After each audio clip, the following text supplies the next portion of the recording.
Hello and welcome back. This is going to be another Divine Partnership Coaching video for Path of the Empress Step 16. And what I want to share is something that I stumbled upon early in separation, and it's something that I knew of from various shamanic teachings and communities and journeys that I'd gotten into, and kind of modified it in my own way. And I'm not going to share all that what I did because I think I'm going to make an individual series about it that'll be kind of like some guided journeys. But I do want to share what the basics of what I did so that if you have your own way that you'd like to do it, you can do it. And I'm sure there's plenty of other meditations and readings online. Wow, a hummingbird just came and like sat like right behind the camera here and stared at me. So this will be good transformative stuff. Sorry, my back hurting is noodling my brain. In any case, it's something that is definitely going to bring up some towers, but both the good and the bad side of towers. And it's what I mean when I talk about that the tower card's often misunderstood and that we often just think of disaster and chaos and things falling apart. But it also brings enlightenment. It also brings transformation. It also brings ascension. It also brings that lightning bolt of aha kind of thing. And so what it is that when when separation first occurred, I recognized and realized that I had I needed to do a soul retrieval, but not quite in the traditional sense of a soul retrieval. It's that when we it's like trying to put vocabulary to it. So throughout our lives, when we go through various traumatic experiences, usually starting when we're young, we, like say you get yelled at a lot as a kid. Every time that you get yelled at, and especially for things that were not like a true danger, like you were about to run out in the middle of the street where there's cars, or like it was something that was especially traumatic and unfair, what naturally happens is that our soul sends out little pieces of it, and we disassociate, and it goes away from us so that we can stay sane. And they actually, it's funny because you can match it up if you study both psychology and various paths of spirituality, especially in like shamanic and druidic traditions, that this happens because when we go through trauma, if we were to really stay present for all of it, we would go nuts. And that does sometimes even happen. But oddly enough, in when we're healthy, and we all start out usually pretty healthy, unless our souls chose to have a really different experience coming into this lifetime, we disassociate and we send out what I call a soul shard, that helps to keep us disassociated and kind of sends away the memory momentarily and has the energy of what happened to us in it. And this is a lot of the times why, as we get older, sometimes we don't even remember the things that have happened to us. And oftentimes it isn't even until people get really deep into therapy or psychotherapy or have another traumatic experience as an adult that they even recall some of the things that have happened to them. Now, in order to be whole and truly be healed, you need to call in those soul shards and work with the shadows that come with them and allow them to become whole again and reunite with you and become light and become a part of you. And so it's funny because you don't necessarily have to go in and like remember all the things that happened to you.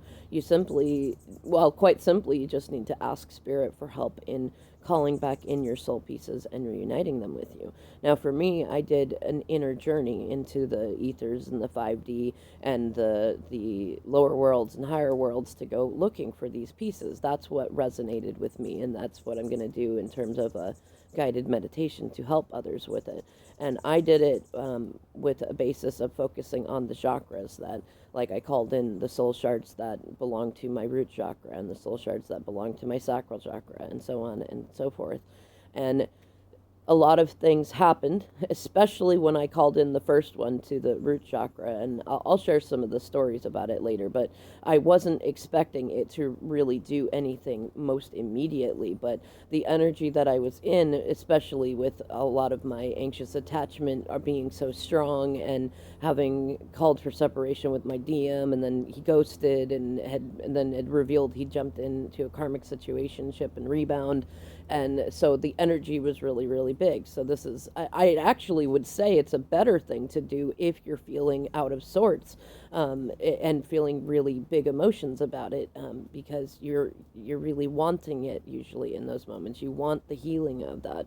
And when I called in stuff for my root chakra, that chakra has a lot to do with mother wound, father wound, home, safety, fear, fight or flight, things like that. And so it can, when you call in those pieces, what my experience of it was is that, for any of the soul shards that were attached directly to people that were around me, or that required me to stand in my power and like start to change my 3D situation, those were called in as I called in the soul shards. And not all of them were immediate. In fact, after the root chakra one, the other ones were a little more gentle. But that first one definitely called in some towers that I had not expected. I mean, I literally had, like, I had just done it and then got a call, and I had to go home and deal with some very big tower moments. But it brought a lot of enlightenment, and it helped prepare me for the rest of it. And then the rest I was able to call in a more gentle way. But I also recognize that you don't always want gentleness. Sometimes the big stick is what brings more healing. So I'll leave it up to you as to how you want to call that in or not call that in.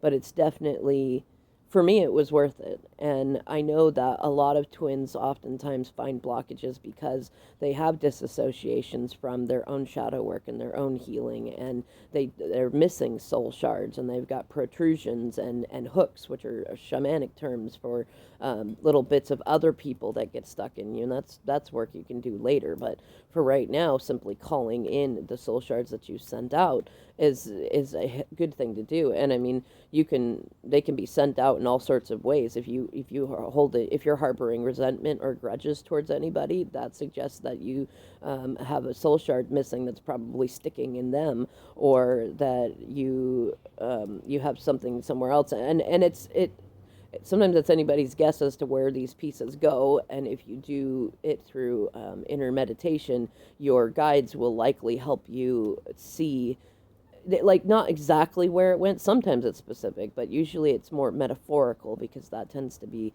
more the language that spirit speaks back and forth to us. But usually in the imagery or the sounds or the scents or the things that come up, they are relevant to where it went and what happened.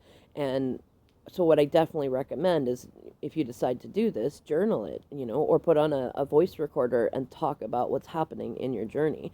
I ended up doing mine, publicly on my Facebook through Facebook Live. It just felt like a thing to do.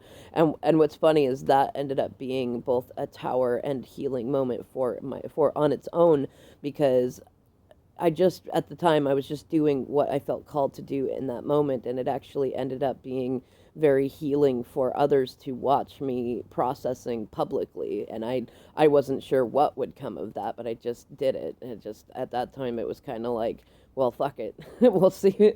We'll do it and see what happens. And it ended up being more profound than I expected it to be. I'm not sure if, because Facebook changed how they do their live things, so I'm not sure if those videos got saved or not. And that, because that was my recording of it, I can still clearly remember a lot of the places where I found soul shards. And I'm a firm believer that if you don't record things and you only have certain memories of what happened, then those are the important parts of what there's to remember. Just like with dreams, like, yes, it's good to record all of your dreams, but sometimes even if you remember the whole thing when you wake up, within an hour and you're ready to write it down, you only remember portions of it. And don't get down on yourself. Those are the important parts for you to know about and to think about and integrate into your thinking and your healing processes. Anyways, I'm going to go ahead and leave this here. If you have any specific questions about this, feel free to put it in the comments below. I'll either answer them directly or I'll add them to when I do the guided meditations for each chakra and calling in soul pieces and things like that. For right now, there's lots of good information online. Just be cautious because there are a fair amount of plastic shamans, and some of the courses and things that I've done have been with them, and others have been with authentic folks who really, like, I mean, their lineage is very long, and I so appreciate their teachings, and I'm careful about what I share of what they have shown me, but I know that Spirit has been telling me to talk about this one a lot, and that it's worthwhile for many folks, not just in the tarot journey, but it feels very relevant to start here in the path of the Empress, and then to talk about it more individually on its own. Anyways, thank you so much for watching. I'll catch you in the next video.